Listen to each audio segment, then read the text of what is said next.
Well, hello, campers. We're so glad that you joined us for another fun-filled activity of STEAM Camp.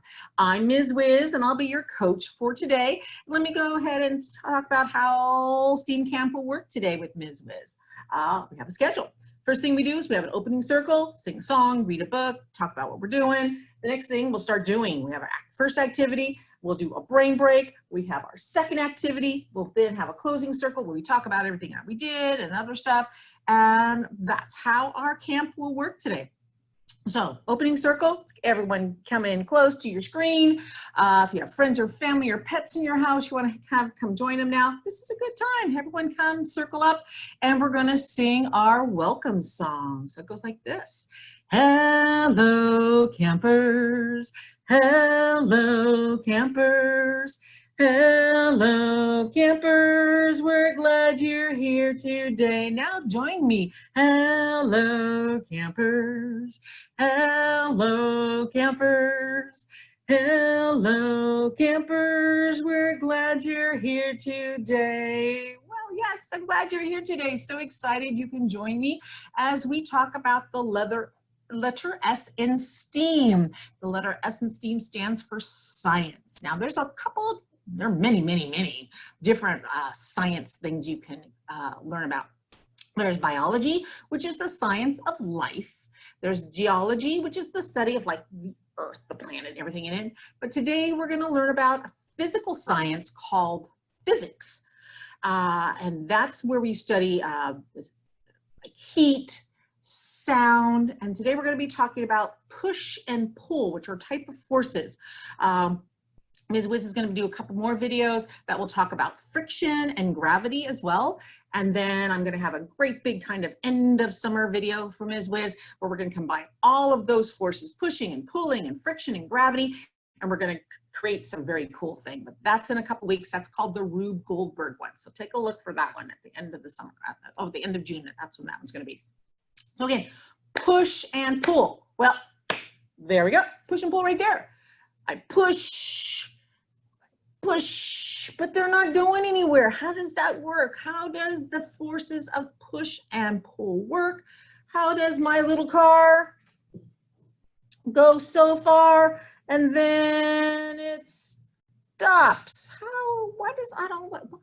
Why, Ms. Wiz, why does that happen? Well, we're going to talk about that a little bit today. So that's going to be very fun. And I have a book to help explain that because there's a lot of big jargon and stuff like that. It's hard for Ms. Wiz to remember everything. So let's get our first book up today. And our first book is called Forces Make Things Move. This book is written by Kimberly Brubaker Bradley and illustrated by Paul Meisel. This book is very cool. You won't find it directly in our catalog. For an ebook, what it is on Open Library. An Open Library, you don't need a library card to access the books. You use like your email address and you make up a PIN code, and then all the books on Open Library are available for you to check out. You can keep them for as long as you need them, and you can read them whenever you want to. So I really like Open Library, especially when it comes to children's books, because there are a lot of older books that are available in the Open Library. So let's take a look here at Forces Make Things Move. They look like they're having a lot of fun in that picture. And there it is, Forces Make Things Move. This book was published by HarperCollins Publishers. And there's ants making things move, and we're ready to start. If you push a toy car, you can make it move across the floor. Your push moves the car. Your push is a force. Forces get things moving. Forces also make things stop. When the toy car rolls across the floor and stops, a force has stopped it. Forces also make things speed up and slow down. Any push or pull is a force. Forces can move things further away or make them come closer. Some forces are very strong, and some are very weak. You can't feel them at all. Nothing starts moving until it is pushed or pulled. If you don't push your toy car, it just sits there unless somebody else pushes it. Like the wind, I'm sorry, I lost my place on the page there. And like the wind or your cat or your big brother, that's right, they can move them too. The wind, your cat, and your big brother can also produce force. The force moves your car. Anytime your car is moving, a force made it start. The heavier the object is, the more force is going to be needed to start it moving. If you want to run across the yard, your feet have to push across the ground to get you moving. Push, push. If you and your brother decide to have a race, his feet will have to push harder on the ground than yours. Why? Because he's your big brother and he's bigger than you. So that means he weighs more. So that weight is going to make it so he has to push off the ground harder. And once you are running, you need another force to stop you. Your feet push on the ground to make you stop. If you want to stop even quicker, you're going to have to use that force against the ground to stop you more and push harder. It takes a lot of force to start heavy things moving. That's why your living room couch doesn't go flying across the road when you bump into it. That's also why the breeze outside doesn't pick up your car and fly it away. Other things like leaves and paper and hats don't weigh very much. So even tiny forces can make them fly around. A little wind is enough force to make them move. So you have a piece of paper now, and you can go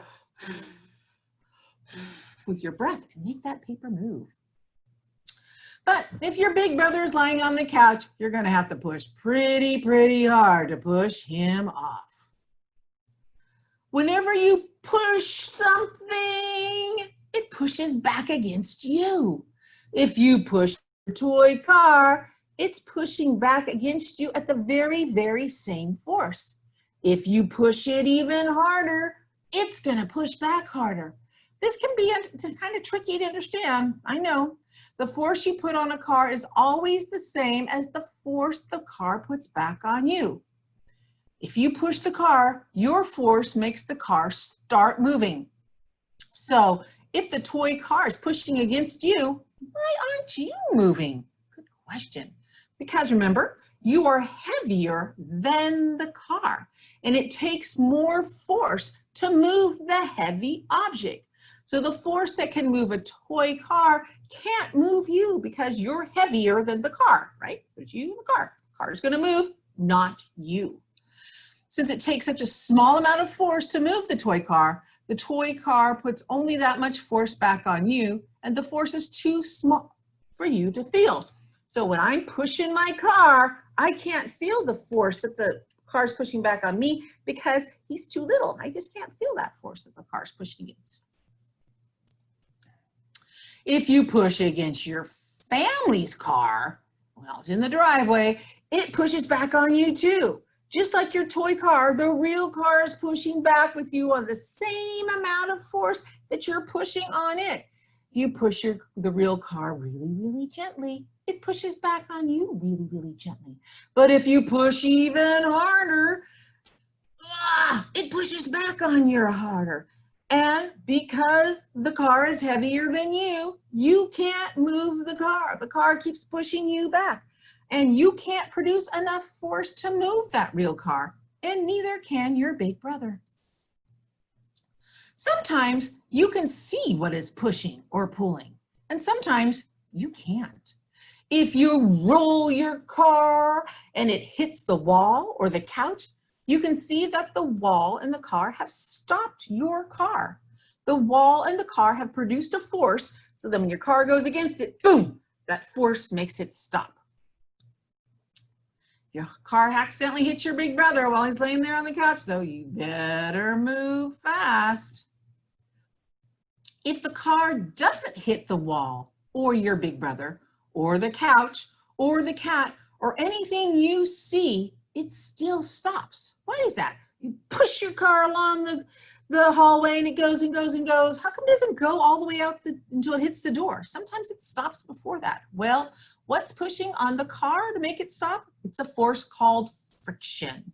And friction is something we're going to talk about more next time, right? So it's the force basically that makes things stop, because sometimes it's bumpy and sometimes it's smooth. And so we have a great activity next week that's going to talk more about force and friction.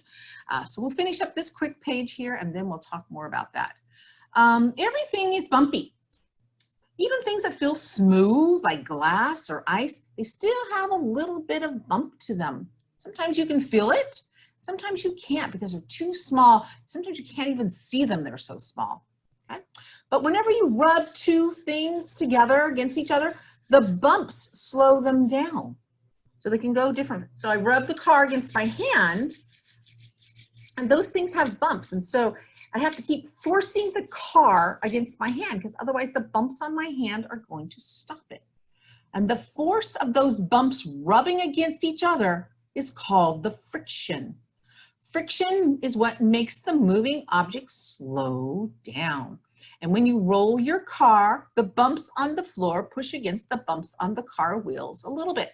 And the friction is the force that stops the car. Very cool. So forces are pretty amazing, whether they're push or pull or friction. And we're going to talk about gravity next and another time too. But push and pull are what's called applied forces because we are using our energy in our body and to push something. Okay, so we're applying our energy, our forces to push. And when I pull back on something, I'm doing the same thing. I am having to use my energy. So I'm applying myself to that energy. Okay, so the first thing we're going to make, activity 1 today, is paper airplanes. So I'm going to have two quick designs that we're going to make today. We're going to make this one here, which looks like, should be able to go fast and far. Let's see, Miss Wisz can go. Oh, that flew all the way to the other wall, didn't quite hit the other wall. It wasn't the force of the wall that stopped it. It was the air force, the friction that caused it to stop. Then I have kind of more of a tricky floaty plane. So we're gonna go ahead and go. Oh, that just dove right into my table and off it went. So we are going to make some paper airplanes. So you need to go out and get yourself some paper. So maybe you have some scratch paper at home, still white on one side, it's scratched some on the other side, it's been used for something that you don't need it for anymore. Maybe you have some paper with lines on this at home that you might want to be able to use. Maybe you have a magazine with paper. The paper should be rectangular. That means 2 of the ends are short and 2 of the ends are long, because that type of paper will work better. Now, Ms. Wisz found this in her craft drawer. I use the red paper sometimes for certain holidays. It's a nice color. I forgot I had it. This is going to be good because it's going to be so you'll be able to see what I'm doing easier with the red paper. So paper airplanes, they work on the floor of push. I'm actually pushing the airplane. If you've made paper airplanes before and you have your favorite design, please feel free to start making your airplane right now. Ms. Wisz happens to have a great book that I'm going to share with you called The Fantastic Paper Airplane Book. Now, this book is also available from Open Library, so you could go online and get this book right now. It's by Willow Wisp Press, and there it is, the Fantastic Paper Airplane Today book, and we're going to make these first 2 paper airplanes. So the first one is called the arrow. So we have 2 different ways. If you hold the paper this way and we fold it together, that you may be familiar with, that's the hamburger fold, because it's like a hamburger bun. But if you take your paper the long way and you fold it, that's the hot dog bun. So that's the way we fold it first. So we fold this like a hot dog bun. All right, so that means you put those 2 corners together and those 2 corners together. All right, and then I want to make my edge really quick. Can you hear that noise? That's the noise of my fingernails making a really, really crisp edge for my paper airplane. Great. So now when I open it, you can see that there's a crease in the middle of the page. All right, so now we're going to take the paper, and you can see where it's going to, you're going to fold these top corners down to the middle. So let's stop that share just for a minute. So So you can see where Ms. Wisz has her paper right here with the crease in it. All right, and you're going to take those top corners and fold them to the middle. Down for a little bit just so you can see what I've done. Okay, there it is. So I've made it fold to the center line. Okay, so I've taken this top corner here, and I fold it to the center. All right, can you do that again? You need to make a second one of those.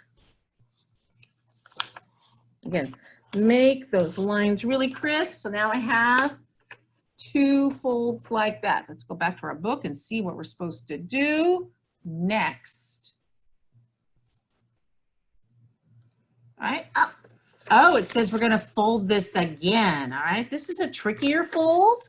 All right, looks like we're going to take the piece we folded and fold it towards the middle line again. All right, Ms. Wisz, we've got this piece of paper. We're going to take this one.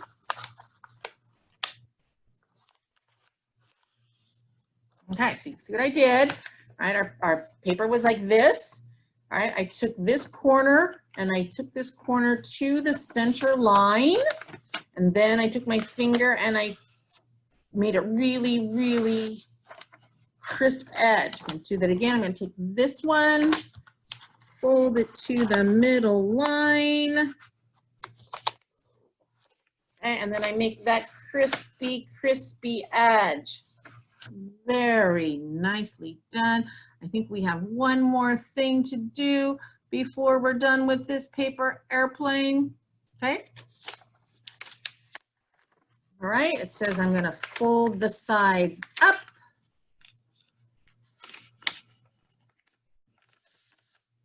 All right. I think I got it now. I got this now. All right, so now we folded it all in together. Very good. And the last thing I'm going to do is I'm going to take this corner right here and I'm going to fold it down to that corner right there.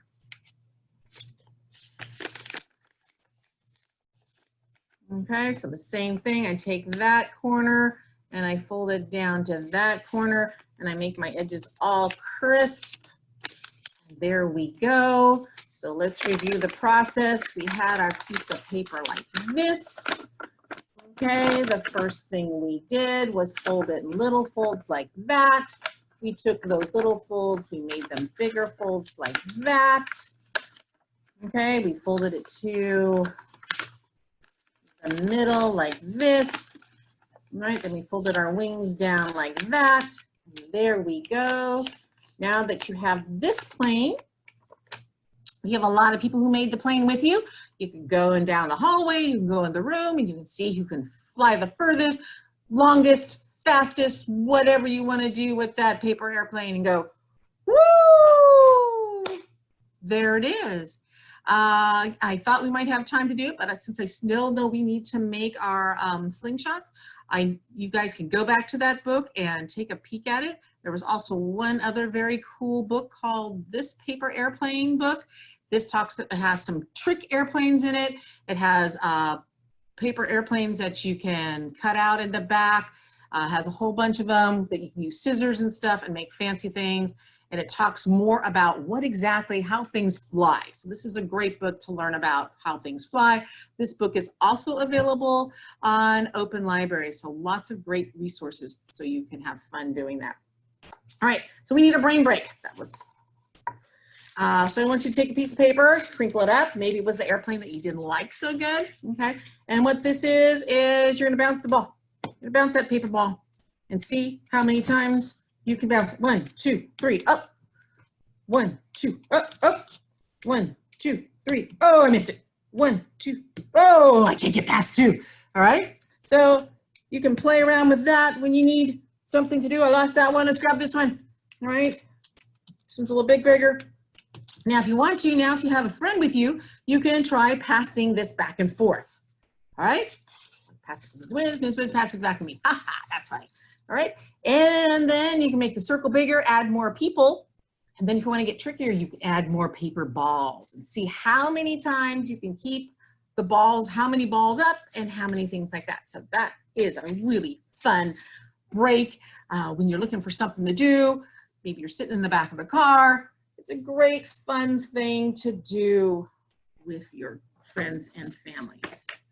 Right, we are activity 2, the slingshot. This is very cool. This is what it's gonna look like when we're all done. We have a pencil, we have a tube and a tube. You can pull back on the pencil, pull back on the pencil, and you can shoot something. How do we do this, Ms. Wisz? How do we do this? This is so much fun. Okay, you need a roll from the paper towel.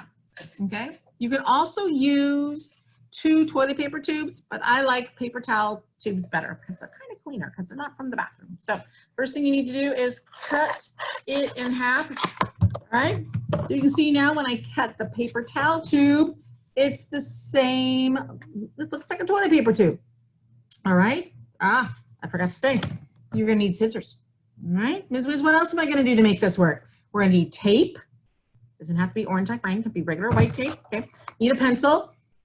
Littler pencils work better than big pencils. Pencil just has to be enough to go across the hole in the thing. All right, you can have some paper cups because we're gonna try to see if we can knock some stuff down.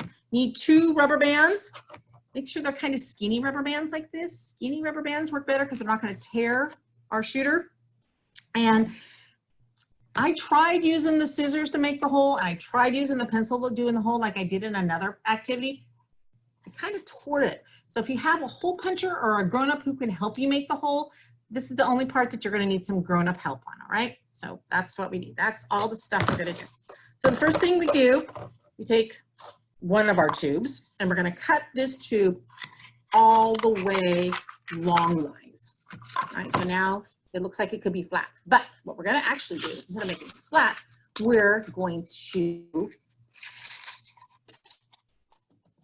make it into a smaller tube. There it is. And so that's what our tape's for, because now that I've made my tube smaller, I am going to tape it so it stays smaller. A couple pieces of tape. Ms. Wisz lost the end. I hate that when you lose the end.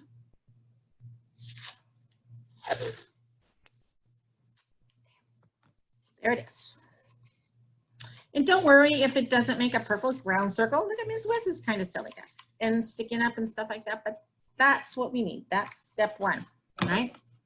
Cutting it, step 1. Taping it, step 2. Step 3 is the whole part, right? We need to make it so this pencil can go through the tube. All right, so I'm gonna use my hole puncher. I'm gonna punch a hole on one side. There's my hole. And then, because the pencil goes through, I have to have a hole on the other side. So let's punch another hole on the other side. So now I'm gonna stick my pencil through. All right, so now we have made what's called the plunger. It's all done. We cut the tube in half, lengthwise. We taped it up, poked the holes, and then we have the pencil. Okay, now Ms. Wisz, what are we gonna do with this one?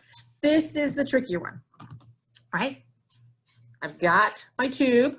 I put my finger on the tube, and I'm gonna take a marker, use any type of pen, and I'm gonna draw a line from the joint on my finger to the tube. So I'm gonna go whoop on one side, whoop on the other side, and then right across, I'm gonna do the same thing. So this is on this side, and right across from it, I'm gonna do the same thing. Whoop, whoop. Now that I've got my lines drawn, I'm gonna take my scissors, and I'm gonna cut on those lines. See the lines? I'm gonna go cut, cut.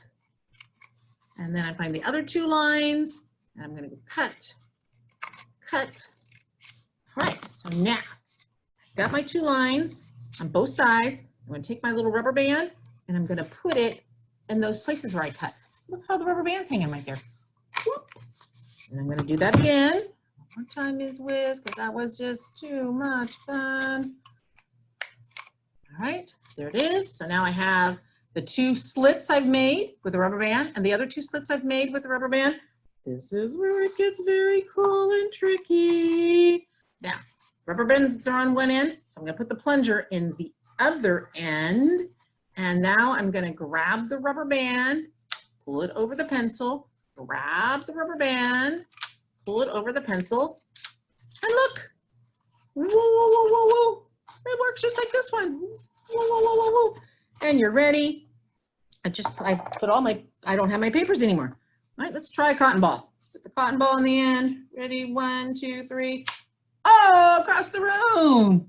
So now you can take some paper cups and you can set your paper cups on the table and you can see if you can knock the paper cups over with something. Again, you can go see how things fly. Just don't point this towards anybody's eyes because we don't want anyone to get hurt. And you can do it again. Pieces of paper, cotton balls, and that is our very cool indoor slingshot. All right, we want to thank our friends at the Bay Area Discovery Museum. They are the ones who designed today's activities for us, so that was a very big help for them. So that was it. If you want to share your creations with me, you can go to @SMC Libraries and do a hashtag SMCL Creates, and you can show me photos of your slingshots, your paper airplanes, show me what you did. We want you and all your friends to be signed up for summer learning and to be a chance to enter a $1,000 scholarship. So you go to summerlearners.org, SUMMER, Summer Learners, don't forget the S.org, and that way you can get signed up for the summer reading, the summer learning challenge, and have fun with that. So let's do our goodbye song and we'll be done with everything today. Thank you for joining Ms. Wisz at STEAM Camp. Goodbye, campers. Goodbye, campers. Goodbye, campers. We'll see you soon again. Bye, everybody. Hope you had as much fun as I did. See you soon.